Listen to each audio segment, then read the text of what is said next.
I'm Mark Hunter, the Sales Hunter, and this is the Sales Hunter podcast. And today I'm going to tell you about how to break through to the prospect you can't reach. We're going to talk about how customers will do business with those who bring value and insights. 5 things we're going to take a look at. Show gets going right now. You're listening to the Sales Hunter podcast with Mark Hunter, where the focus is to help you as a sales leader sell with confidence and integrity. And now here's your host.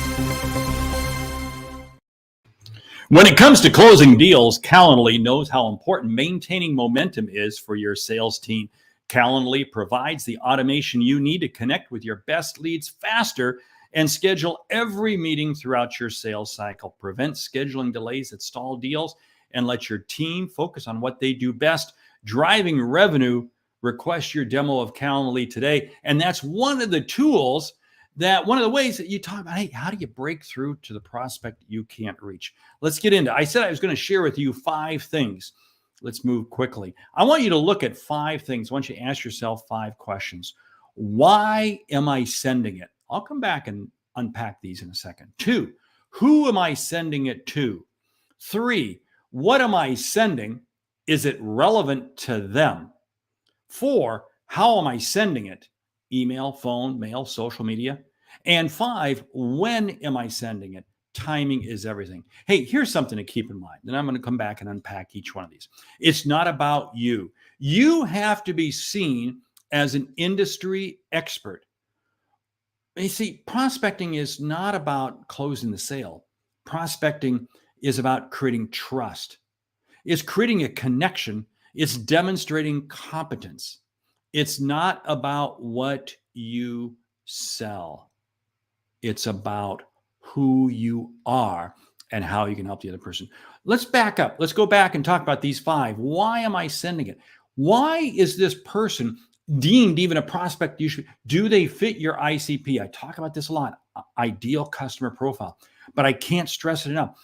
The tighter you have your ICP, the narrower you have your ICP, the deeper you can go and the more relevance and insight you can bring to your prospect. Remember, your prospect will do business with you if you bring value and insight. It's not spray painting the world. It's not boiling the ocean. It's about bringing them relevance. 2, who am I sending it to? Okay, now think about this for a moment. What do you know about this person? Is this relevant to their industry, to their job, to what they do? I can't stress this enough. The era of generalities in prospecting, that ship sailed. That's gone. It's about getting specific. It's about getting tight. And I got to ask myself, who am I sending it to and how does this fit? See, what am I sending? See, is it relevant to them? What is the homework? Here's the problem. Here's the problem with prospecting. Too many people look at prospecting as I gotta have thousands of leads. It's not about having thousands of leads. It's about having a few leads that you can do something with. This is the big difference. This is how you break through to the prospect you can't reach, because they see you as bringing relevance to them with the information that they share. Is what you're sending them critical in nature? Is it timely? Does it have an element of urgency to it? Now, it's not about screaming fire when there is no fire. No, that's not at all. But it is about allowing you to be seen as an expert. Now, that does not mean that you sit there and pontificate to them in your emails and your voicemails and everything else. No, not at all. You see, it's really about just gaining interest and creating a connection. Now, remember, here's the whole situation. They will do business with you. They, the prospect, will do business with you if you bring value and insights and you do it in a timely manner.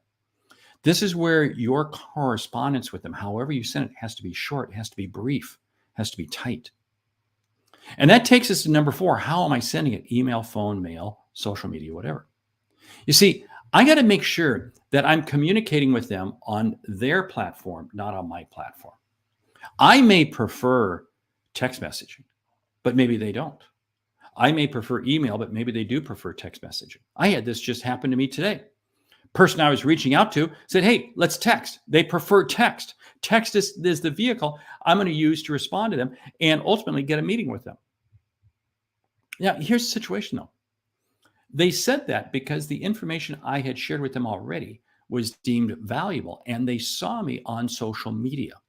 In other words, your social media profile and what Google says about you and LinkedIn says about you drives the meter a long ways in helping them see as to whether or not you're going to bring value and insights. See, if they see on social media and they see in Google search that you are a peer expert to them, you are a peer to them, you are somebody who is helping them, who is helping the industry, they're going to be far more likely to engage with you. If, however, you have no profile out there and they see you as really nothing more than a salesperson, they're not going to connect with you. So I got to ask myself, now this is not a license to go out there and spend all day on social media. No, but it's just being timely. It's being prudent. It's taking a few minutes every day or maybe an hour a week. It doesn't require, you see, here's the whole thing. It's all about how you position what you send. And this comes back to number 5, when am I sending it? Timing is everything. Timing is everything in terms of when you send it. If you want to be seen as an expert, your timing has to line up with that. For instance, if you're dealing with an industry that is absolutely cranking full speed right now, and this is their absolute peak time, and you're knock, knock, knock, hey, I want to sell to you, they're going to go, hold it. You don't understand the industry. But if, on the other hand, you reach out to them when their industry is slower, they're going to be far more likely to talk with you. Now, stop and think about this for a moment. This is also one of the reasons why when am I sending it in terms of how to break through, I like Friday afternoons. Friday afternoons is a great time to prospect. Great time. Because many times people are not kind of as wrapped up in meetings and so forth. And they have a little more time and they'll take that phone call. I get more prospecting phone calls completed on Friday afternoons than any other day of the week. Same thing as we head into holiday periods. Right now, I'm recording this in December, and we got the holidays coming up. And it's the same thing. Now, a lot of people take holiday. I get it. But for those who are working, it's amazing. It's amazing. I'm using this period of time right now to be able to break through and be able to arrange lunches and breakfasts and coffees with people who I don't normally have a chance to deal with, to talk to. You see, when am I sending it? I'm using the calendar. I'm using the clock. I'm using everything to my advantage. But every one of these communications has to be, in terms of the leading up to it, one of bringing value and insights. I'm not sitting there saying, hey, buy for me because we've been in business 55 years. We have 18 locations and yada, yada, yada. I could care less. You see, it's not about you. It's to be seen as an industry expert. When prospecting, the objective is to create trust, a connection, and competence. See, here's one final thing I'll leave you with here. Are there others you can reach out to? I've had this situation right now. I'm trying to reach a CEO of a company, not being successful. So I'm reaching out to others who know that CEO. And I'm sure I'll be able to have a conversation with that one. Use a referral, use a reference. There are so many ways that you can be, but here's the whole thing. Those only pay out if you're seen as a peer.